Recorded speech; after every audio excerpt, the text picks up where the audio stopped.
Commander HFY of the Galactic Confederation Navy adjusted his ceremonial armor with trembling appendages as the transport shuttle descended through Earth's azure atmosphere.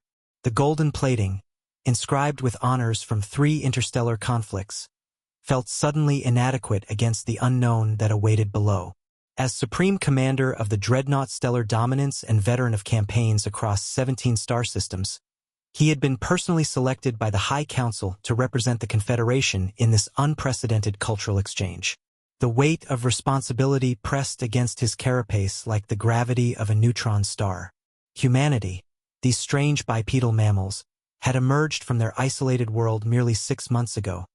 Yet their technological leap from primitive radio telescopes to faster-than-light travel had shattered every xenological prediction. The Council's most conservative estimates suggested they should have required at least 2 centuries to achieve such advancement. Instead, they had done it in 6 years. Sir, Lieutenant Kefare approached with measured steps, her bioluminescent patches flickering with nervous energy. The data tablet in her claws displayed incoming transmissions. "We're receiving clearance to land at what they call the United Earth Military Academy in their territory designated Colorado. The human liaison, Colonel Rebecca Morrison, will be meeting us personally at the landing coordinates." HFY's 4 compound eyes focused on the mountainous terrain below, each visual spectrum revealing different details of the facility. The academy sprawled across several square kilometers, nestled between towering peaks that humans called the Rocky Mountains. From a strategic standpoint, it was brilliantly positioned. Elevated terrain for surveillance, multiple escape routes, natural barriers against ground assault. These newcomers clearly understood defensive positioning. "Curious," he mused aloud, watching geometric patterns of structures and training grounds below. For a species supposedly new to galactic warfare, their military architecture shows remarkable sophistication. The shuttle's landing thrusters engaged with a gentle hum, settling onto a pristine metallic pad surrounded by precisely maintained grounds. Through the transparent aluminum viewports, HFY observed a small delegation of humans waiting in perfect formation. Their uniforms displayed a peculiar combination of functionality and ceremony. Practical enough for combat, formal enough for diplomacy. Colonel Morrison stepped forward as the shuttle's ramp descended. She was a middle-aged human female with steel-gray hair pulled back in military precision, her posture radiating authority that transcended species barriers. Behind her stood several younger humans, their eyes scanning the arriving visitors with professional alertness that made HFY's dorsal spines tingle with unease. "Commander HFY," Morrison said, extending her hand in the human greeting gesture they had studied during the journey. Her voice carried undertones of confidence that spoke of someone accustomed to command. "Welcome to the United Earth Military Academy. I'm deeply honored to be your guide today."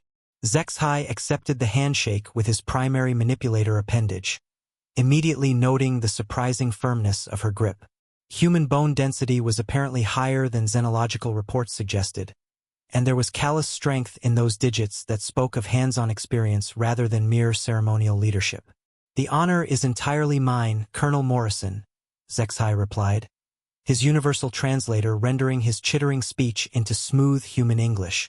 "The Galactic Confederation is most eager to learn about human military traditions and methodologies. Your species' rapid integration into galactic society has been remarkable." Morrison's smile was warm but carried something else. Was that anticipation? Perhaps even eagerness? There was a glint in her eyes that reminded HFY uncomfortably of predators he had encountered on hostile worlds. "Excellent," she said, gesturing toward a sleek ground transport vehicle. "We have a comprehensive itinerary planned for your visit, Commander. I believe you'll find our training methods and educational philosophy quite unique, perhaps even revolutionary compared to traditional Confederation approaches." As they walked toward the transport, HFY couldn't shake the feeling that he was about to witness something that would fundamentally change his understanding of warfare itself.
The tour began in what Colonel Morrison called the Hall of Military Heritage, a vast chamber where sophisticated holographic displays chronicled humanity's evolution of warfare. Zexai's compound eyes adjusted to the shifting light as three-dimensional battles materialized around them, complete with authentic sounds and atmospheric effects that made his sensory organs tingle with unease. The first display showed primitive humans wielding crude stone implements, their faces painted with what appeared to be blood. These early warriors moved with a savage efficiency that made Zexai's exoskeleton shiver involuntarily. Your species progressed from this primitive state to achieving interstellar travel in merely 10,000 years? He asked, his voice carrying genuine amazement tinged with growing concern. Actually closer to 8,000 years, Morrison replied with casual pride, as if discussing the weather rather than an impossibly rapid military evolution. We've always been exceptionally quick learners when it comes to the art of warfare. Survival demanded it. They moved deeper into the hall, passing through millennia of human conflict in minutes. Ancient battles where bronze weapons clashed against bronze, medieval sieges involving massive stone-hurling machines, and industrial-age conflicts featuring weapons that could eliminate thousands in single engagements. What struck Zexai like a physical blow was the sheer relentless frequency of human warfare. Every few decades, sometimes every few years, these creatures were systematic. These numerical figures, he whispered, staring at holographic displays showing over 100 million deaths compressed into less than 50 Earth years. There must be some catastrophic error in our translation matrices. No error whatsoever, Commander, Morrison said, her voice growing distant and haunted. We learned industrial-scale efficiency in two complementary disciplines during those conflicts, both in systematic killing and in organized dying. Those wars taught us that victory belongs to whoever can endure the most suffering while inflicting maximum casualties. Lieutenant Kefare whispered urgently in their native chittering language. Sir, these statistics suggest they deliberately eliminated nearly 5% of their entire global population through organized military action. That level of intraspecies violence should have caused complete civilizational collapse. Morrison's smile grew noticeably sharper, and Zexai realized with growing horror that she had understood their supposedly private communication. Commander, I should mention something important about our academy faculty. Virtually every instructor here is a combat veteran. We believe quite strongly that military education should come from those who've experienced actual warfare firsthand. The implication hung in the air like a toxic cloud. These humans hadn't just studied war. They had lived it, survived it, and mastered it.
The transition from the climate-controlled interior to the outdoor training facility struck Zexai like stepping into an active combat zone.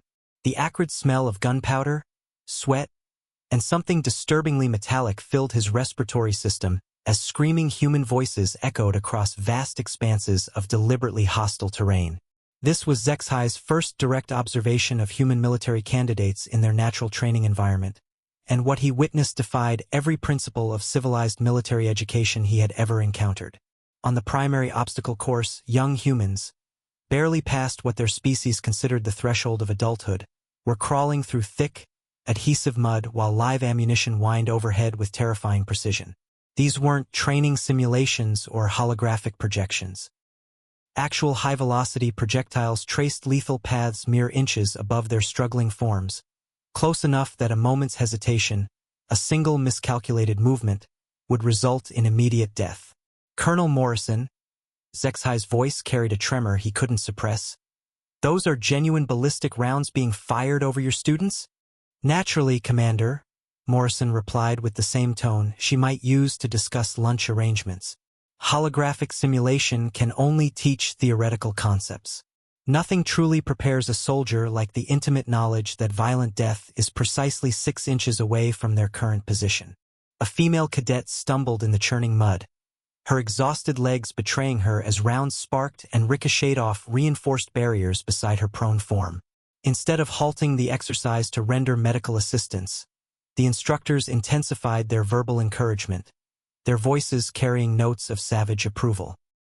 The young woman hauled herself upright, crimson streaming from facial lacerations, and continued forward with grim determination. "In standard Confederation military training protocols," Zexhi said, his words emerging as barely controlled whispers, "we employ sophisticated holographic projection systems specifically designed to eliminate any possibility of actual physical harm to trainees."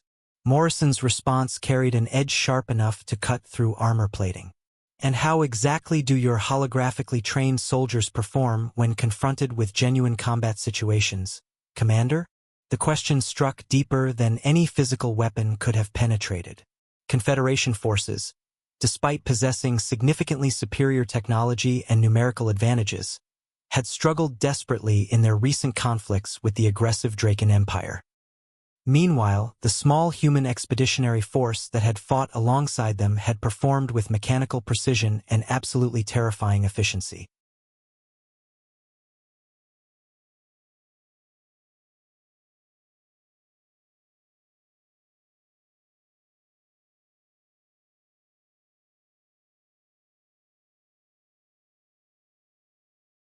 They progressed to the hand-to-hand combat training area, where Zexhi witnessed something that would permanently scar his psychological processes.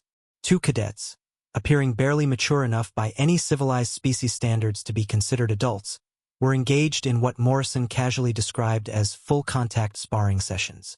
These young humans weren't simply practicing combat techniques, they were systematically attempting to inflict genuine physical damage upon each other.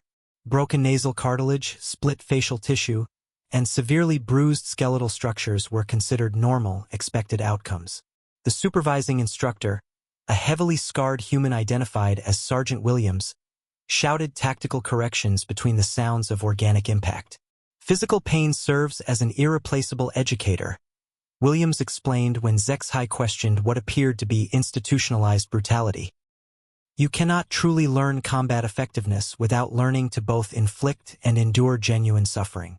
Every species in this galaxy more naturally suited for warfare than humans figured out this fundamental truth long before achieving interstellar travel." "But surely," Zexhi protested, his voice cracking with disbelief. Dr. Amanda Richards, head of military psychology, met them in a sterile white corridor that seemed to stretch endlessly in both directions. The walls were lined with observation windows reinforced with what appeared to be blast-resistant materials, and through the transparent barriers, Zexhi could see young humans connected to elaborate monitoring devices that pulsed with ominous bioluminescent readouts. "We're conducting advanced stress response pattern analysis," Dr. Richards explained as they walked, her voice carrying the clinical detachment of someone discussing weather patterns rather than deliberate psychological manipulation. "Our primary objective is teaching functional cognitive operation under extreme psychological pressure scenarios." In the first observation chamber, a male cadet sat motionless in a reinforced chair while sophisticated holographic projectors created horrifyingly realistic images of his family members dying in elaborate, prolonged tortures. Monitoring equipment displayed his vital signs spiking into what should have been cardiac arrest territory. Yet his facial expression remained completely impassive, carved from stone. "What is the intended purpose of this systematic psychological torture?" Zexhi demanded, his voice rising despite diplomatic protocols. Torture. Dr. Richards seemed genuinely perplexed by his terminology, tilting her head like a predator examining unfamiliar prey. Commander, this is advanced psychological conditioning methodology. In warfare, enemy forces will inevitably attempt to break captured personnel mentally through targeted trauma. We're developing complete immunity to psychological warfare techniques. They progressed to another chamber where a young female cadet was experiencing total sensory deprivation while carefully modulated voices whispered calculated psychological cruelties about her perceived failures, her loved one's imagined deaths, and her fundamental worthlessness as a human being. The darkness was so complete that Zexai's enhanced optical sensors struggled to penetrate it. She's maintained psychological stability for 78 consecutive hours, Dr. Richards noted with obvious pride, consulting her data tablet with the enthusiasm of a scientist observing a successful experiment.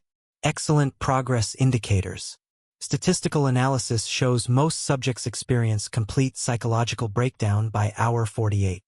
Most subjects experience breakdown? Lieutenant Kefare whispered in absolute horror, her bioluminescent patches flickering erratically. Oh, certainly. Dr. Richards smiled with maternal warmth that made the statement infinitely more disturbing. We've scientifically determined that human consciousness can be systematically conditioned to withstand virtually any psychological pressure, regardless of intensity or duration. The process simply requires unwavering commitment to the conditioning. In the final observation chamber, Zexai witnessed something that made his digestive system revolt violently. A cadet was secured to a specialized chair while precisely calibrated electrodes delivered calculated electrical shocks throughout his nervous system. The young man was simultaneously forced to solve increasingly complex tactical scenarios while experiencing carefully measured agony, his screams muffled by a specialized breathing apparatus. Cognitive function maintenance during physical trauma, Dr. Richards explained with academic enthusiasm. Essential skill development for command positions. You'd be absolutely amazed how efficiently the human brain adapts to maintain rational thought processes when failure to perform mentally results in escalated physical suffering. Morrison leaned closer to Zexai, her breath carrying undertones of something predatory. Commander, our extensive research has conclusively demonstrated that comfort breeds tactical weakness. We've systematically eliminated every trace of comfort from our training programs entirely. This represents institutionalized barbarism, Zexai finally managed to say. Dr. Richards tilted her head again, considering his words. Is it really barbarism, Commander? Our graduation rate consistently maintains 98% success. Our post-graduation survival rate in actual combat situations represents the highest statistical performance in recorded galactic military history. Empirical results speak considerably louder than sentimental objections. The clinical precision with which she delivered this assessment was somehow more terrifying than any amount of screaming rage could have been.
Major Thomas Anderson, the Academy's chief weapons instructor, led them into what humans euphemistically called the Vault, a massive underground complex that extended deep into the mountain's core.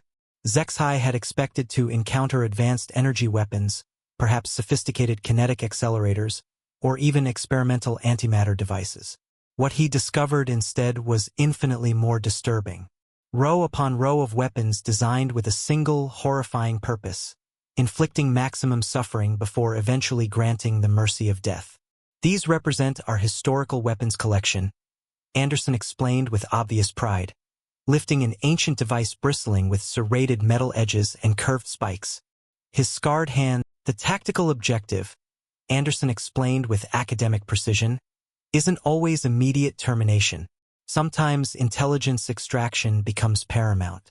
Sometimes you need to transmit psychological messages to enemy populations. Sometimes the strategic goal involves completely breaking an opponent's will to continue resistance through demonstrated capability for prolonged suffering. HFY realized with mounting horror that humans hadn't simply mastered conventional warfare, they had elevated deliberate cruelty to the level of sophisticated military science. In standard Confederation tactical doctrine, he said, his voice barely audible, we prioritize quick, clean victories with minimal suffering for all involved parties. And how's that humanitarian approach working out strategically? Morrison asked with cutting directness. I've studied the classified reports from your Draken conflict. Your humane warfare cost you 3 entire star systems and approximately 2 million military casualties. The words struck like physical blows because they contained undeniable truth. Confederation forces, constrained by ethical regulations and moral limitations, had struggled helplessly against enemies that fought without mercy or restraint. Meanwhile, the human auxiliary units had reversed the tide in every single engagement they participated in. Sometimes, Anderson said, methodically cleaning a particularly vicious serrated blade, mercy becomes just another form of cruelty wearing an acceptable mask. Swift wars save lives in the long term. Brutal wars end wars permanently. The philosophy behind those words was more terrifying than any weapon in the vault.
The day's final destination was Colonel Morrison's private office, a spartanly furnished chamber dominated by tactical displays and walls lined with commendations from conflicts HFY had never heard of. She served something called coffee, a bitter, dark liquid that seemed disturbingly appropriate for the bitter truths he was beginning to comprehend. The acrid taste burned his respiratory passages while Morrison settled behind her metallic desk with predatory grace. You appear deeply troubled, Commander, Morrison observed, her piercing gaze dissecting his every nervous twitch. Something about our educational methodologies seems to have disturbed your equilibrium.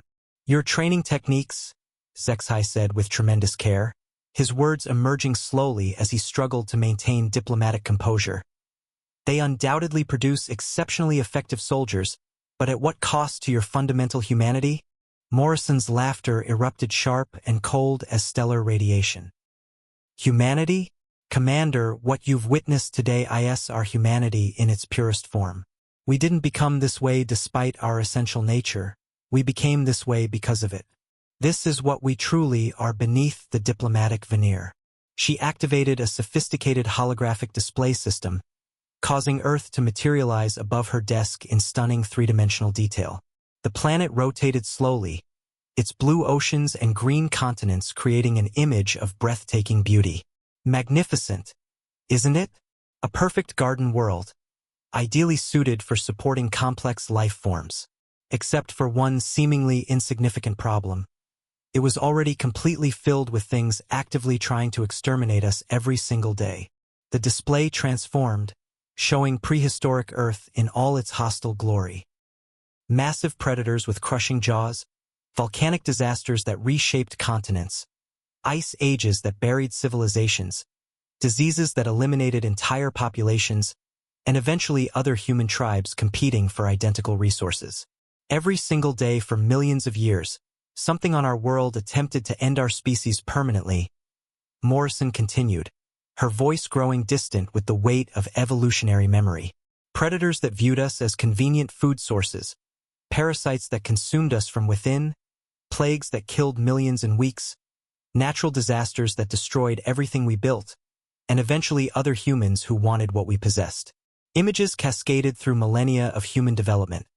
Tool creation driven by survival necessity, fire mastery for protection against nocturnal predators, agricultural development to outlast environmental catastrophes, civilization building to other species throughout the galaxy developed intelligence to understand and appreciate their universe. Morrison explained, her words carrying the weight of absolute conviction. We developed intelligence specifically to kill our universe before it killed us first. Peace, for humans, isn't a natural state of existence. It's something we must continuously fight to create and maintain. Zexhai felt existential dread creeping through his nervous system as the implications crystallized. You're claiming your entire species evolved specifically for warfare? I'm stating that we evolved on a planet that declared total war against us from the moment we achieved consciousness. We won that war completely, Commander.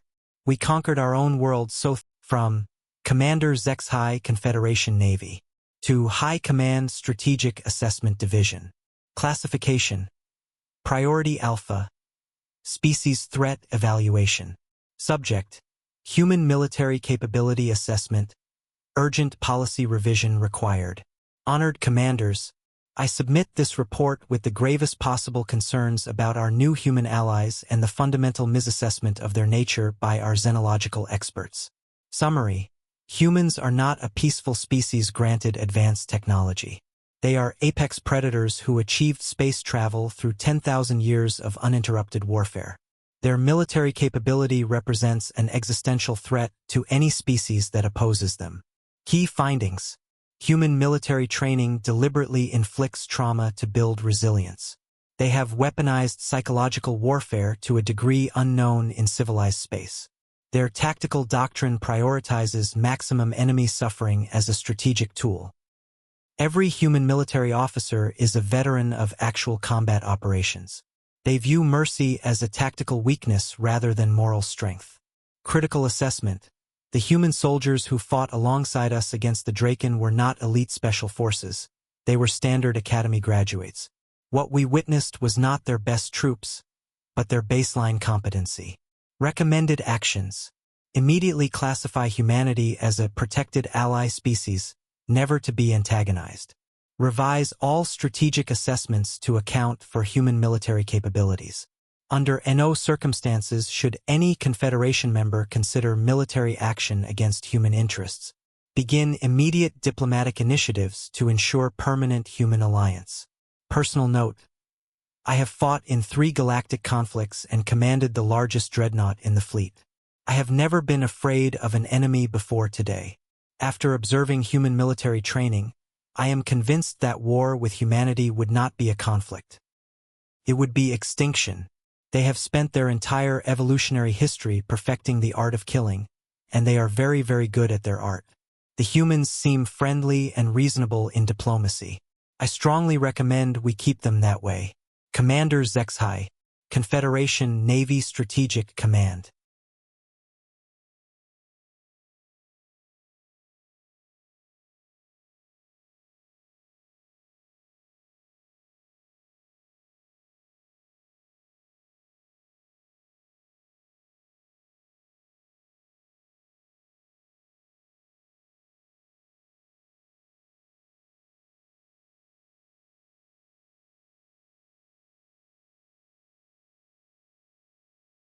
Epilogue: this report led to the Confederation's Human Protection Protocols, which designated humanity as an untouchable ally. When the Draken Empire learned of these protocols and attempted to exploit what they saw as Confederation weakness, the human response was swift and devastating. The war lasted 17 days. The Draken Empire no longer exists. Other potentially hostile species, reading the declassified reports of what humans did to the Draken, have decided that peaceful coexistence is preferable to the alternative. Humanity has kept the peace in their sector of the galaxy for over 2 centuries now. Not through superior technology or overwhelming numbers, but through the simple, quiet understanding that crossing humans is inadvisable for one's continued existence. Sometimes the most effective weapon is reputation.